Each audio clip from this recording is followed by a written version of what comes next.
buat saya masuk neraka, saya akan nikahi anak Anda. Mohon maaf, saya beritahu dulu, anak saya buta, anak saya tuli, anak saya pincang, anak saya bisu, Pak. Bahasa saya tunarungu, tuna netra, tuna daksa, apa lagi Pak? Ya, tuna wicara. Ternyata apa Pak tantangan? Saya akan nikahi asalkan engkau mengikhlaskan 2 dari 5 yang saya makan. Ternyata dipertemukan, Assalamualaikum ya ukhti, waalaikumsalam. Anda bohong ya Tuhan. Kenapa anaknya katanya tidak bisa bicara, kenapa bisa berbicara? Iya, anak saya memang bisu, tapi bukan bisu yang sesung. Anak saya bisu dari kata-kata kotor, kata-kata yang melukai orang lain. Anak saya hanya menggunakan kata-katanya untuk berkata-kata yang baik. Anda bohong karena anaknya buta, kenapa bisa melihat saya? Iya, anak saya memang buta, tapi bukan buta yang sesungguhnya. Anak saya buta dari penglihatan yang Allah murkai. Anak saya buta dari penglihatan yang Allah durhakai. Anak saya menggunakan matanya untuk melihat kebesaran Allah dan melihat sesuatu yang Allah ridhoi. Anda anaknya katanya tuli, kenapa bisa mendengar omongan saya, kata-kata saya? Iya, anak saya memang tuli, tapi bukan tuli yang sesung. Anak saya tuli dari pendengaran yang Allah murkai. Katanya anaknya pincang, kenapa bisa membuatkan minum untuk saya? Anda bohong ya Tuhan. Anak saya pincang dari bepergian ke tempat-tempat siapa? Gara-gara itu Pak, punya anak Imam Syafi'i. 7 tahun hafal Quran. Saya yakin Pak wudhunya jenengan pakai madzhab Imam Syafi'i. Sholat tarawih jenengan pakai madzhab Imam Syafi'i Pak. Kalau jenengan pakai Hambali atau Malik mungkin wudhunya 1 jam tidak selesai. Kumur-kumur doa, usap rambut doa. Itu produk Imam Syafi'i, itu produk yang jenengan pakai Pak. Kenapa? Orang tuanya waroi.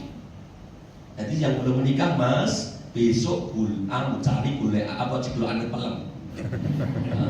Saya tahu syaratnya. Nikahi anak Anda toh, siap. Anak saya, anaknya jangan buta toh, betul apa-apa. Anaknya jangan pincang toh, betul apa-apa. Anaknya jangan tuli toh, betul apa-apa.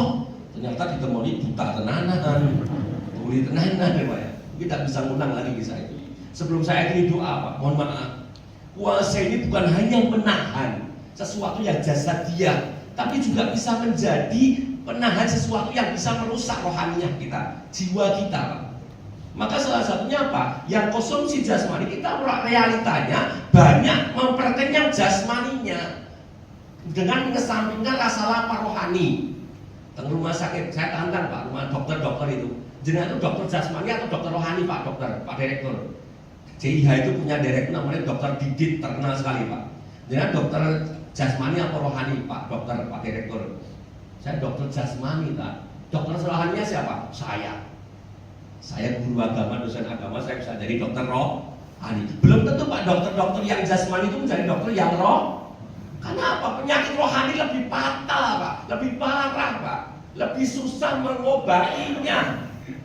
Dokter spesialis jantung, kandungan, spesialis paru-paru itu dokter-dokter yang sifatnya apa Pak? Jasmani, padahal yang sifatnya jiwa itu rohani. Maka banyak orang yang masuk rumah sakit jiwa ketika apa? Tidak siap akan sesuatu yang berbeda dengan realita yang diharapkan. Maka puasa ini dapat mengekang, puasa ini menjadi sarana apa? Agar kita sempurnakan puasa ini, kita apa? Jauhi sesuatu yang merusak jiwa, menyakiti jiwa, bahkan mematikan jiwa kita. Salah satunya sebagai penutup kajian saya Bapak Bu, harus imbang, sing imbang, tawazun. Yang jasmani tuwo, rohaninya dikedah tuwo. Jasmani sehat, rohani kedah sehat Pak. Jangan maringi vitamin jasmani, rohani diparingi vitamin Kak. Kadang realitanya boten. Sing tuwa jasmaninya, rohaninya luwe. Memakai pakaian jasmaninya, rohaninya telanjang Kak. Ngasih vitamin yang jasmani, rohaninya itu apa Pak? Tidak ada vitamin. Itu yang membuat kita salah satunya puasa nanti cuma mendapatkan rasa